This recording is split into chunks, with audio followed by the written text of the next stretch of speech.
Yo, it's your boy Burnard, and welcome to another episode of the Angry Blerd podcast, where I'll be discussing everything nerdy that has caught my eye this week.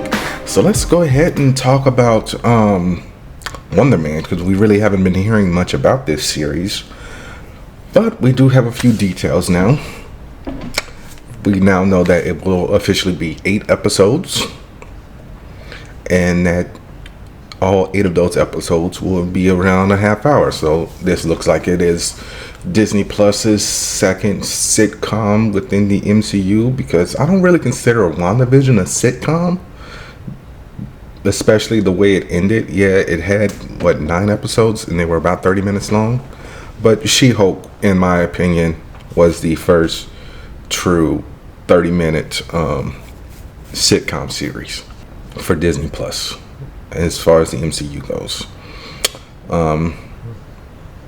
That does star Yahya Abdul-Mateen as Simon Williams, aka Wonder Man, and that will be premiering this December. I've been vocal about colorblind casting. I don't have a problem with it as long as there isn't anything that necessarily ties the character's race to his background. Like, there can't be a white Black Panther. Miles Morales can't be white, not only because of his name, but because he has Puerto Rican heritage. All right, next story. I already knew it was coming. I said this, I want to say like a couple months ago, and it is officially being confirmed. Kirsten Ritter will indeed return as Jessica Jones in season 2 of Daredevil Born Again. Variety reported this earlier this week. I believe it was during the upfronts. So for those of you who don't know, the upfronts are basically like, it is a glorified glaze fest for networks and studios to show upcoming series and give them news about upcoming series, so they can get ad sponsors. She joined Charlie Cox on stage at the upfronts, and she said it's so great to be back, returning to Jessica after 3 seasons in The Defenders and now joining the MCU. She said, "I'm excited to bring back this iconic character, and without giving too much away, there's much more in store for Jessica Jones, and this is going to be an incredible season." So now we just need Mike Coulter to come back, because Evil ended, I want to say like a year ago, 2 years ago at this point. Let me see when the show actually ended, because I feel like it was it was last year. Yeah. Looks like it ended in August of 2024. So yeah, we can get him back and recast Iron Fist, because Finn Jones, no, keep him away, like I said before. All right. So while we're also, why do I keep saying we? While I'm also talking about Marvel, also at the upfronts, they gave us an update on their yearly output plan. So the maximum movies is going to be 3 a year. TV shows, live action, 1 to 2. Animated shows, how about 2? And I honestly feel like, that's good, because the TV shows, we were getting oversaturated. I think like the first year of Disney Plus, we got 3 or so.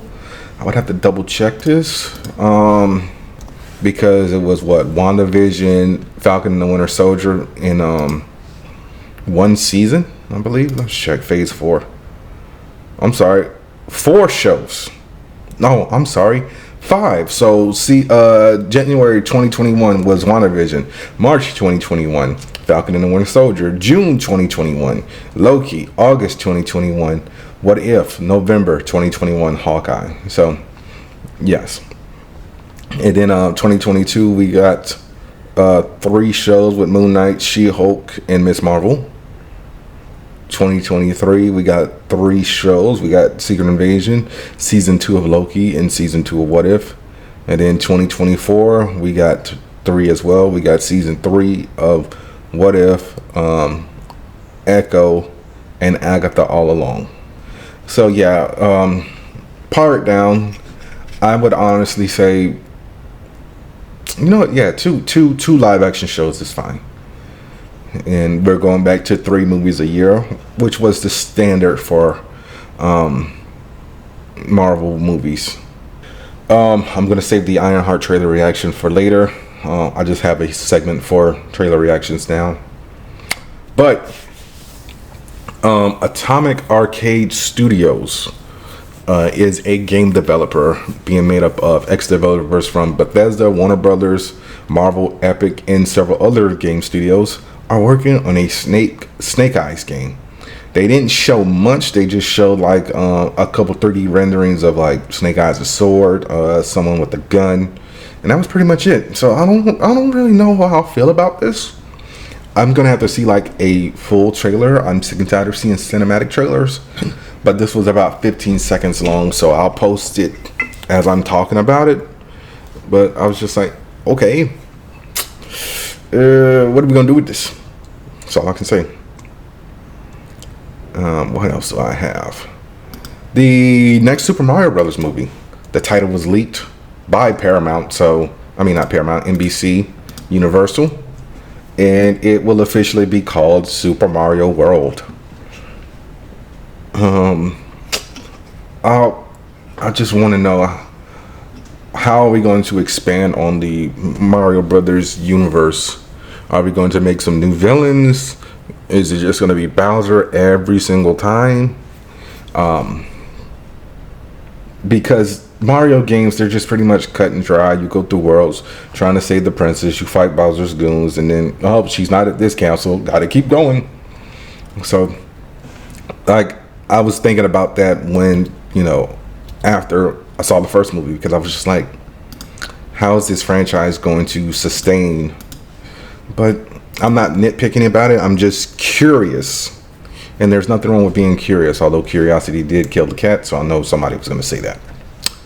All right, trailer reaction time. Let's go to Ironheart first, okay? Refresher, this show was originally announced back in 2020. I want to say it was maybe at NYCC, like before the pandemic. It was like around the same time that Wakanda Forever was announced, because they also brought Dominic Thorne on stage. This was around the same time that Blade was announced and Mahershala Ali came out with his hat. Like I said before, Riri Williams was introduced in Black Panther Wakanda Forever. The MIT genius who built her own suit of armor to help the Wakandans fight against Talo Canils. I'm just gonna call them Atlanteans because that's what they're called. I get why Ryan Coogler changed it. They didn't want it to reflect Iron Man too much. So if you recall at that movie, sure, you did not let her keep that suit because it contained vibranium. But she has not given up on making new ones. That truly established her as the next big talent. So when she goes back home to Chicago, she crosses paths with Parker Robbins, who's played by Anthony Ramos, who is a misfit known as the Hood, who lets him use dark magic and wants her to be part of what he's building. So things seem good at first, but then she starts getting wise to the shadier parts of Parker's dealings. And then that's when she decides to armor up and protect Chicago and her loved ones. So let's start this trailer. Executive produced by Ryan Coogler. Obviously the director of Black Panther Wakanda Forever.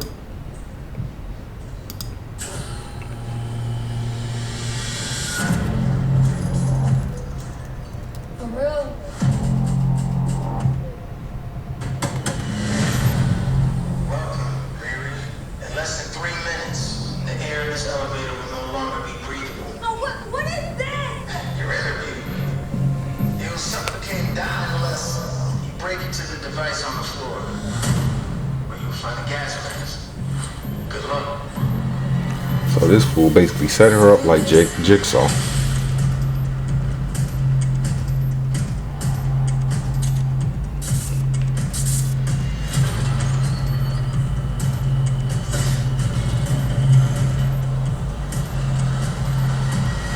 heard Riri Williams was a genius.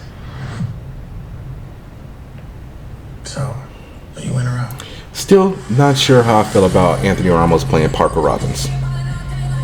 Riri, I see you. I see you fed up, waiting to be acknowledged for your greatness. You are not the first genius at MIT. Jim Rash is back. How come you're not working on one of those fancy tech? Manny Montana. After my internship abroad, I want to build something undeniable, something Important. iconic. I will give you the tools to help you carry out your vision. But anyone who's ever Oh man, Manny's a bad guy. in life has had to do some Was that work all in there, right? done. What will you do, Riri? You've bitten off a hell of a lot more than you can chew. I could chew a lot. Almost looks very Star Boosters-ish.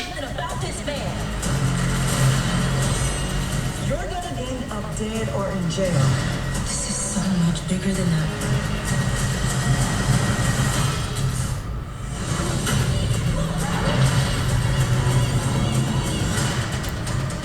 Okay. This is wild. A shady bunker. My bunker's not shady. Would a shady bunker have that on the wall? Really? It's literally above a crate of self-guided missiles. I'm returning those. All right.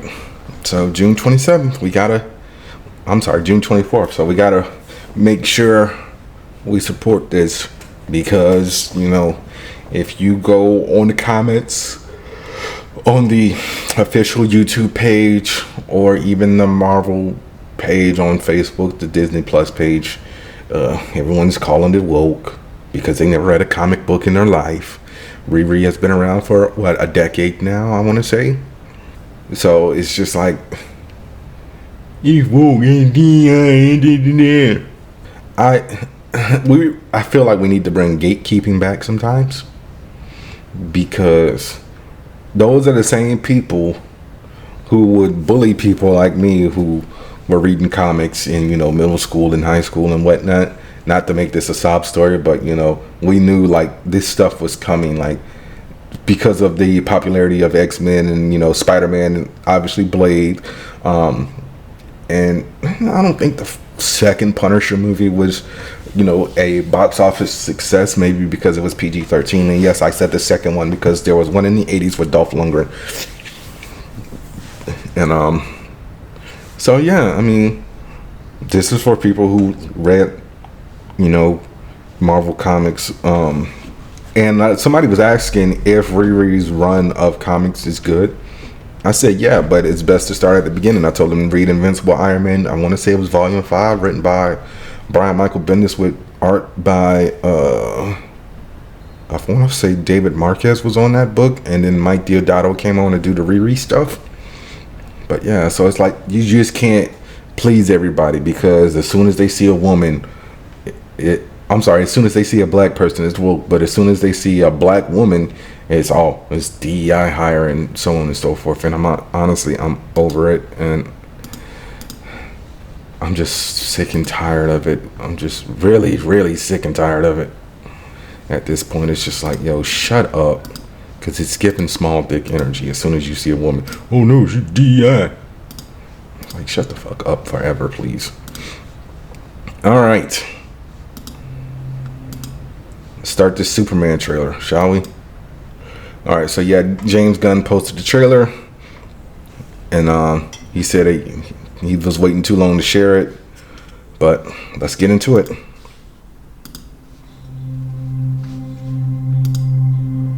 Are you being serious right now? Yeah. You'd let me interview you as Superman. Sure. Oh, that's a lower Right. tech Let's do it, recorder. Cronkite. Superman. Miss Lane. See right there, the voice change right there. That's Come under Superman to a lot of T. fire for what some It's a might- lot of fire. It's a lot. Today, the Secretary of Defense said he was going to look into your They actions. edited out the blink Rick Flag Sr. That's funny. My actions? I stopped a war. Maybe. Not maybe. I did. In effect, you illegally entered a country. This is how you're gonna be? I'm not the an one being engineer. interviewed, Superman. Did you consult with the president? Alex. No. You seemingly acting as a representative of I the wasn't United States representing will cause anybody more except for me. problems around the world. And doing good. I would question myself in the same situation and consider the consequences. People were going to die.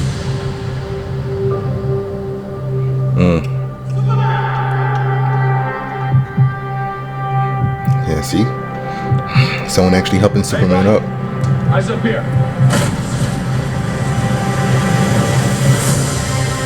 This is what I like to see. Like this. Why are they in the fortress? And why is the engineer working with Lex? That's the bigger question. Your actions. That's what makes you who you are.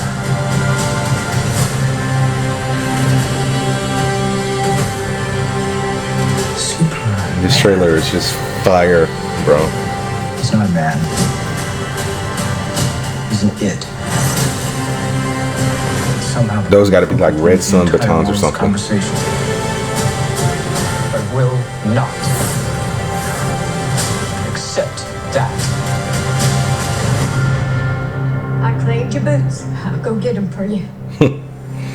Shout out to Ma Kent.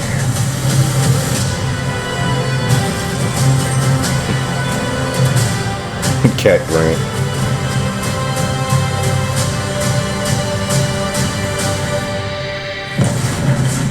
All right. So yes, all the Snyder Bros are gonna be hating. Dog.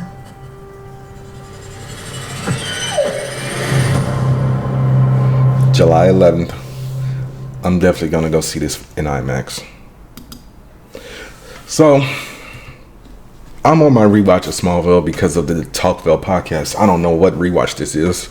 Show ended 2011, so I'm probably on my 6th rewatch because Smallville is that show that it warms you up on the inside, and that's what this trailer honestly gave me. So I am very optimistic about this movie. I can't wait to see it. It looks amazing. Like I said, those little changes when Clark goes from Clark Kent to Superman, it's just like we haven't seen that in Superman lower probably since Christopher Reeve. Like Tom did it like once on Smallville, but he never actually fully wore the suit. So you only got to see him as Clark Kent with the glasses like towards the end of the series. I want to say like season 9 he might have started wearing them, or it might have just been season 10. But it's that simple. Like if you watch the beginning of the trailer, you know, he's shifting his voice a little bit, so he talks like this is Clark Kent, but when he's Superman he brings it down to a regular octave. Or I don't know how David Cornsweet actually speaks, but you know, I feel like that's his actual voice. It's like when Christopher Reeve did it, like, you know, gee golly, Lois, so on and so forth, and Lois. So yes, and it's those small changes that show you the difference between Clark Kent and Superman. And like, I liked Henry Cavill as Superman, but they just didn't know what to do with that character. It seemed like he was just Superman with glasses, and he was never really Clark Kent. Like there was none of the slouching, there was none of the, like, you really didn't see that much of him being a reporter at all anyway. But I'm loving what I'm seeing so far. All right, I'm gonna take a break. Here's your W ad, and I'll be right back. This episode is brought to you by Dubby. Dubby gives you focus and energy without the crash and jitters. It has no sugar, fillers, or artificial dyes. Mix 1 packet or scoop into 8 or 12 ounces of water. Stir or shake well. Some powderiness is normal, and it has all the important vitamins. So this has vitamin C, B3, B6, and B12. And it's made from coffee fruit extract. So drink it and go conquer a task. And go to Debbie.gg and use my promo code AngryBlerd10 at checkout to save 10% on your order. That's Debbie.gg with promo code AngryBlerd10. All right, my next story is simply this. I believe I told you guys that the Disney VFX workers were overworked, and they were getting ready to go on strike. So they actually started a union finally, because I don't blame them. Do you really want to be on working your ass off like that? Yeah, 2 years ago, the VFX artists across Marvel, Avatar, and Disney all separately voted to form their own unions with the help of the IATSE. The three worker groups have now overwhelmingly voted to ratify contracts which ensure better conditions for staff workers in these respective projects. Both contracts for Marvel and Disney fall under one agreement, and the Avatar team, Lightstorm, has its own, offering minimum wage increases to access the IATSE's pension plans and meal penalties. In terms of differences, Lightstorm's contracts guarantee preferential hiring rights on future Avatar films for current bargaining employees, and without a pay loss, and new wage scale rates based on a 40-hour work week for those future films, and minimum call rates for the 6th and 7th days work. This contract also has protections against technological changes in subcontracting, i.e. anything AI related that is going to be adopted from the IATSE, which is what is that again? Do they have the breakdown of what the IATSE is? Nope, I don't see it. So let me go ahead and Google this. The International Alliance of Theatrical Stage Actors. So Marvel and Disney's specific contract ensures extra pay for hazardous set conditions and health and comfort during long post-production assignments, plus job descriptions for each role, and legally binding contracts enforced through a grievance of arbitration procedure. So Cal Lakos Gilbert, who is a VFX wrangler for Marvel, considers the ratified contract not just a victory for us, but a much needed win for the entire VFX industry. Seeing this come together after 2 years as an organizer, contract negotiator, and now a founding union member is one of the proudest moments of my life. And he said, we put ink to paper and given people the contract we deserve. So yeah, if they got to push back movies so these VFX artists don't get overworked and the VFX don't look like crap, a la Axel's projection and Thor: Love and Thunder, which had to get polished after it was out of theaters, and Doctor Strange's Third Eye and Multiverse of Madness, then yeah, because they were crunching the hell out of those people. And they were working like, I think they said like 80-hour work weeks. Like some people weren't able to see their families for like weeks on end. But yeah, it's just ridiculous. All right, what is my next story? My next story is simply, I really hope it doesn't come to this, but there is a rumor that Doctor Who might be done. So a new report suggests that a brief hiatus for Doctor Who is coming next year. So there won't be any Doctor Who next year. Instead, we'll be getting the unit series, The War Between the Land and Sea. But it's also rumored that Disney might be pulling the plug on their sponsorship. So this actually comes from a report from the Daily Mirror, which is a British tabloid. They suggest that despite recent reports that Doctor Who could be canceled or at least go on an extended hiatus, there are plans in place for the series to continue regardless of whether Disney makes a decision of co-funding to distribute the series on Disney Plus internationally. While Disney executives are speaking positive about the support of the show, they've also previously stated that any further continuation of the co-funding deal would only be made after reviewing Doctor Who's ratings with the conclusion of this current season. So also, according to the Mirror, whether or not Disney renews the deal, Doctor Who will take a break in 2026 and return to the screen sometime in 2027. Whether or not that will see Ncuti bow out as the Doctor in the process remains to be seen. And like I said, the War Between the Land and Sea will fill the gap next year. But the tabloid also says that Russell T Davies will continue on as showrunner with scripts currently in the works for at least 2 more seasons. All right. And they said whether or not Disney renews the funding support may also not have a great impact on Doctor Who itself. And the Mirror suggests that as much as roughly £10 million per episode was spent on the technological cost of improving Doctor Who's visuals for streaming in 4K, something the series would have to cut back on if being returned solely to funding by the BBC. which streams his high def programming at 2K. And then keep in mind, there's only 3 episodes left for this season. So I really hope that Disney doesn't pull the plug, and I really hope that Ncuti sticks on as the Doctor, because I actually saw an article on BuzzFeed that said it said something about him being a former Doctor, and I'm like, wait, what? No, he's the current Doctor. And I was actually talking to my friend Bodan about this because he brought this to my attention, and he was like, maybe Tennant will come back, because he said like Ncuti's too big of a name at the moment. I'm like, is he? Because like the only thing that like a lot of people know him from is Sex Education on Netflix, and he was one of the Kens in the Barbie movie. Like I feel like this is like possibly like his biggest claim to fame at the moment, because once you become the Doctor, that's when your star starts to rise, and he might be rising a little bit too soon. Like Bodan said, he probably might want to leave because he doesn't want to get stuck in that role per se. Like Tennant was the Doctor for I want to say 5 years. Was it 5? Might have been more than 5, because I feel like he left. Well, he did 2 series and 3 specials over the course of 2007, 8, 9, 10, 11, 12. So I want to say 5 years. And then Matt Smith came on and he was the Doctor for 5 years. And then Peter Capaldi came on, did his, I want to say 6 years or so. Then Jodie came on and did 2 series.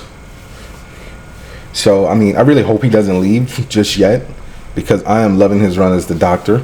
And I will be talking about the last episode in a bit, which was season 2, episode 5. All right, so my next story is simply this. We got the news of the Buffy the Vampire Slayer reboot like a month and a half ago, 2 months ago. But we got our first casting outside of Sarah Michelle Gellar. All right. And that is Ryan Kira Armstrong, who a lot of people may know from Firestarter, the straight to streaming Stephen King movie, starred her and Zac Efron. She's also on Star Wars Skeleton Crew, and apparently she was also in American Horror Story Red Tide, but she has been cast.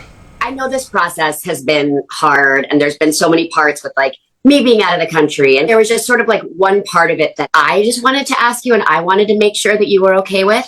Hey. How do you feel about helping me save the world? Good. You want to be my chosen one? Will you stand by my side and save the world? Yeah? Good.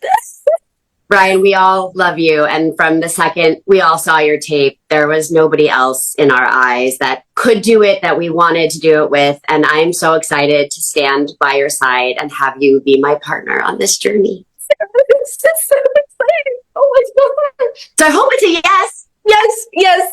Yes, for sure, yes. Thank you. I'm so excited.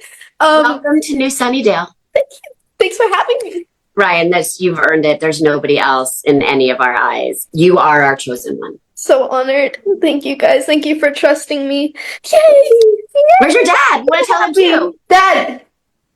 What do you think? Are you ready for this journey? I just kind of overheard what was happening here, and I know that this is exactly where she's supposed to be right now, with you on this insane new journey. This news comes from Deadline, which specifies that Armstrong will play the new Slayer in the Untitled Buffyverse project, with Gellar executive producing, in addition to reprising her signature role as Buffy Summers. And the plot will be directed by Chloe Zhao, and Nora and Lila Zuckerman scripting. It said the character played by Armstrong is described in casting materials as an introverted high school student. And pretty much that's all we know about Buffy at the moment. Hopefully this doesn't interfere with the production of season 2 of Star Wars Skeleton Crew.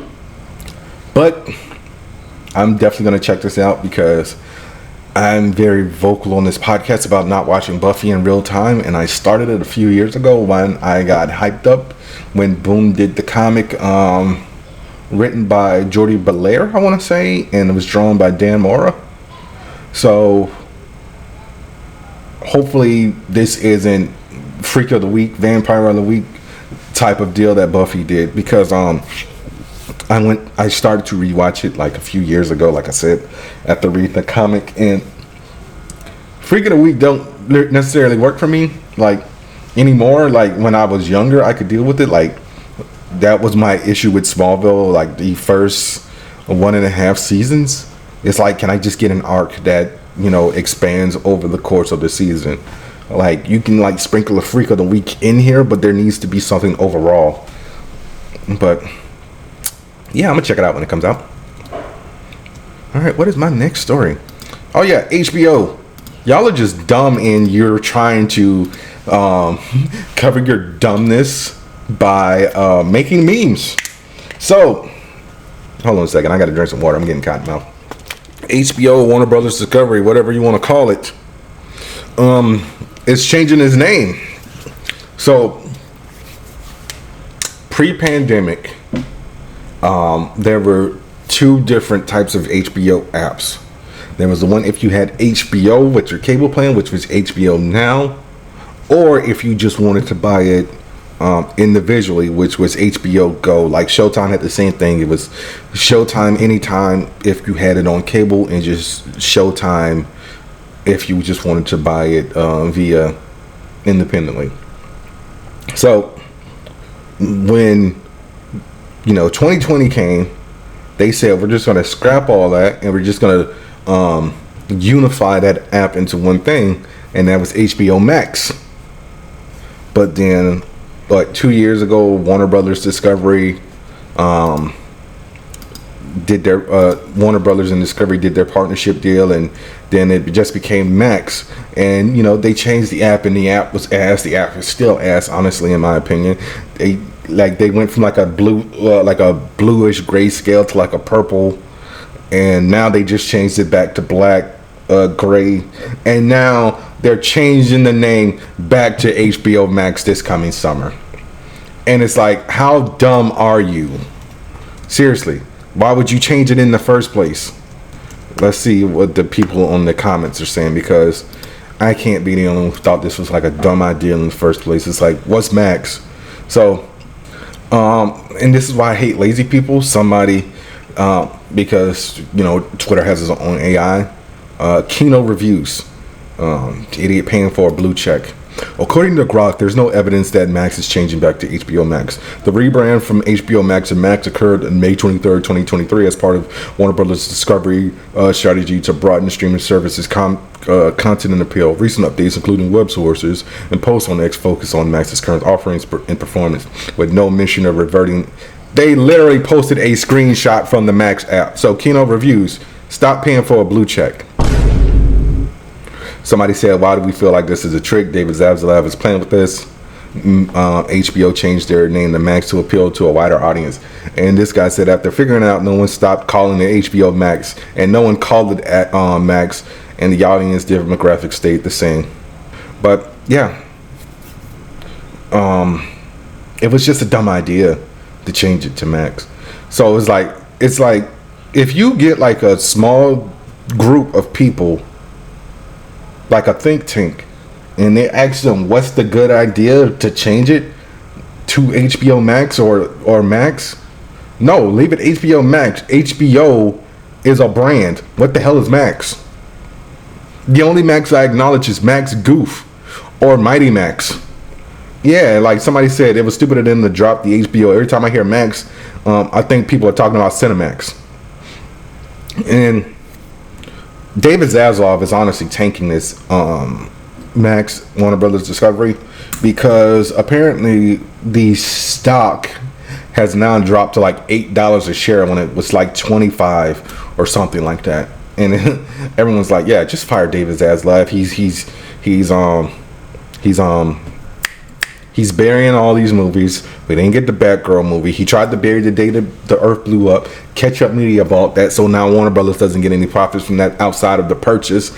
And now Coyote versus Acme was also bought by Ketchup Media. So once again, Warner Brothers worked on this movie. They just got a lump sum, and that's it. They don't get nothing else. At least I hope they don't get nothing else, because once again, it was just dumb to change the name of the service from HBO Max to Max, because you know what didn't change? The channel itself.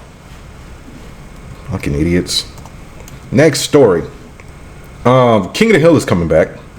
We actually got a photo of the updated series where it looks like Bill could possibly be like a Uber Eats driver, or he got an order.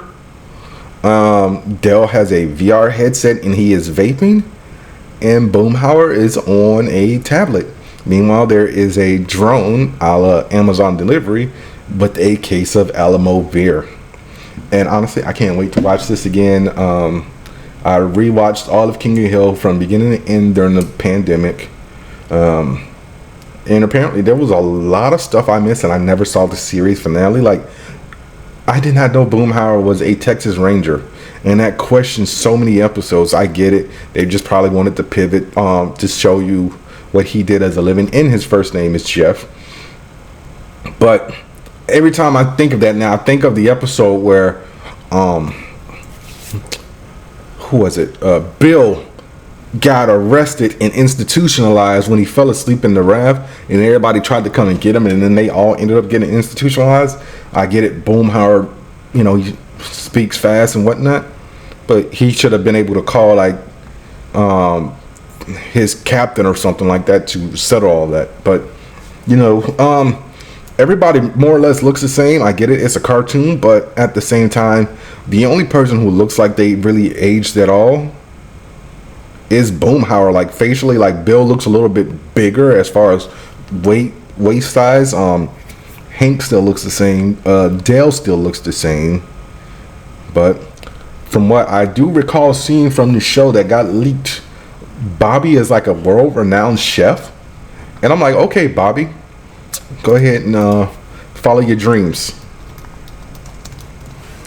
But I think it's time for me to actually get into my reviews. So let's go ahead and hit the spoiler alert, shall we?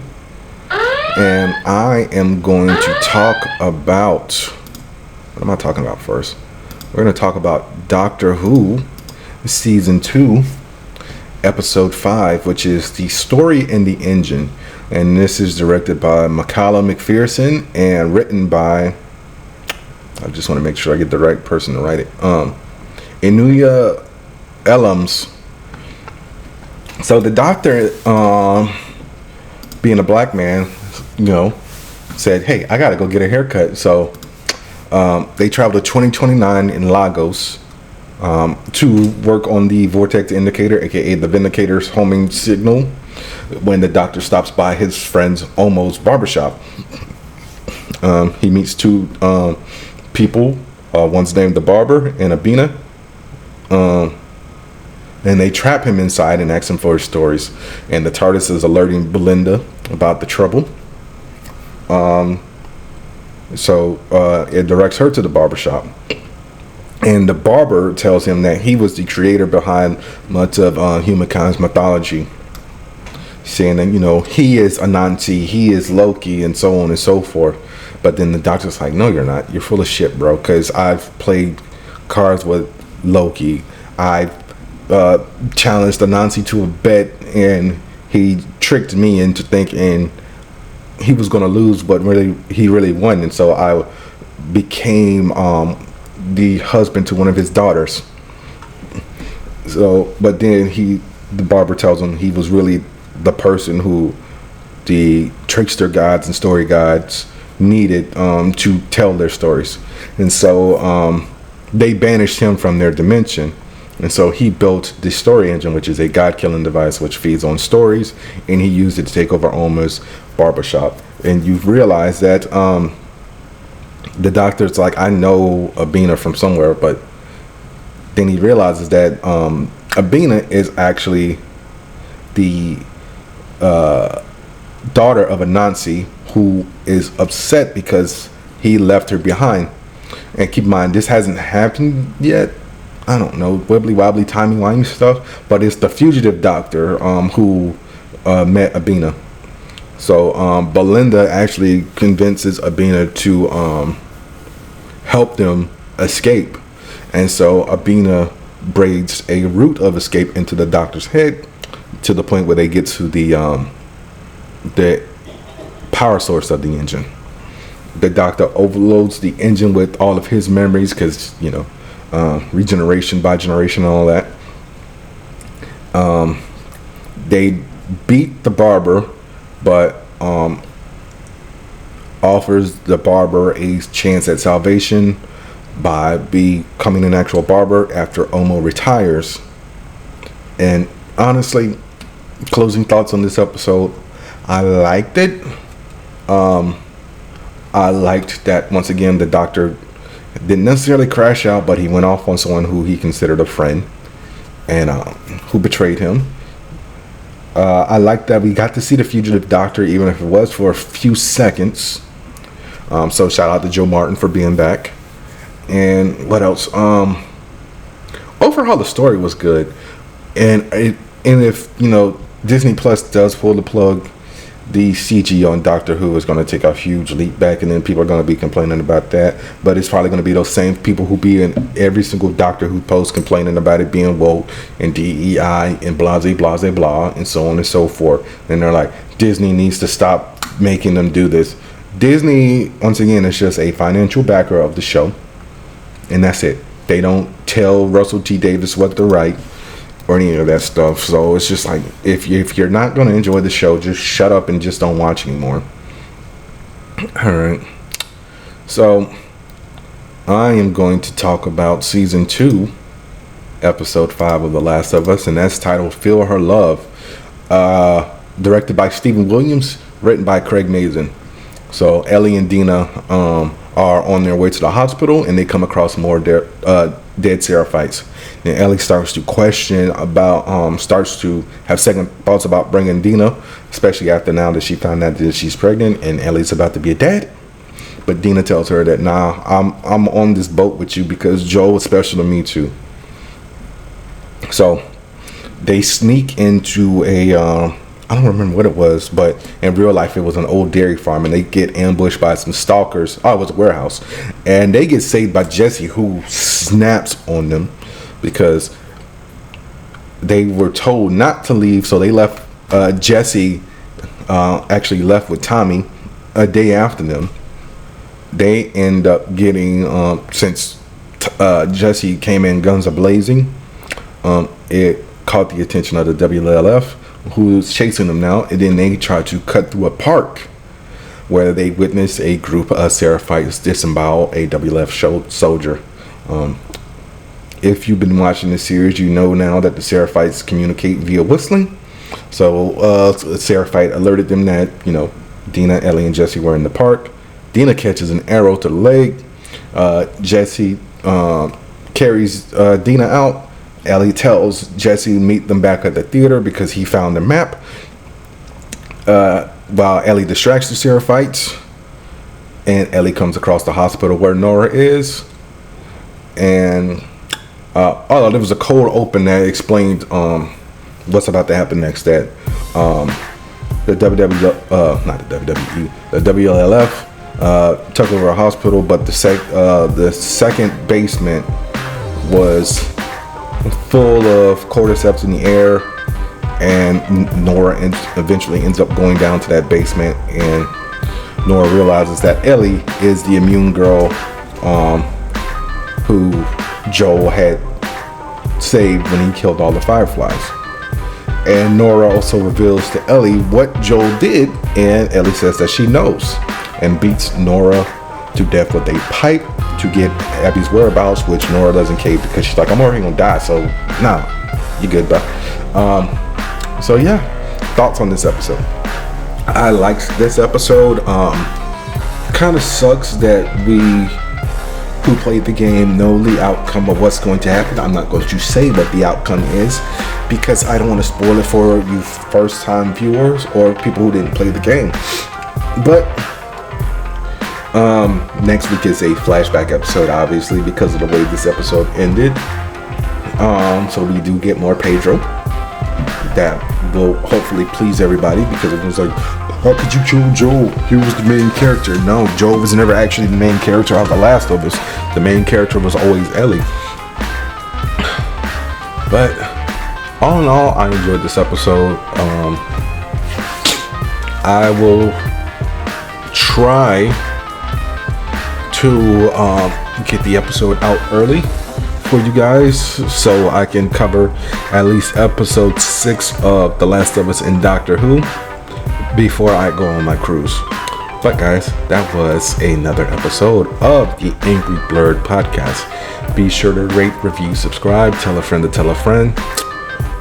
Like I said, I'm going on the cruise this coming week. Oh, y'all like my new haircut, by the way?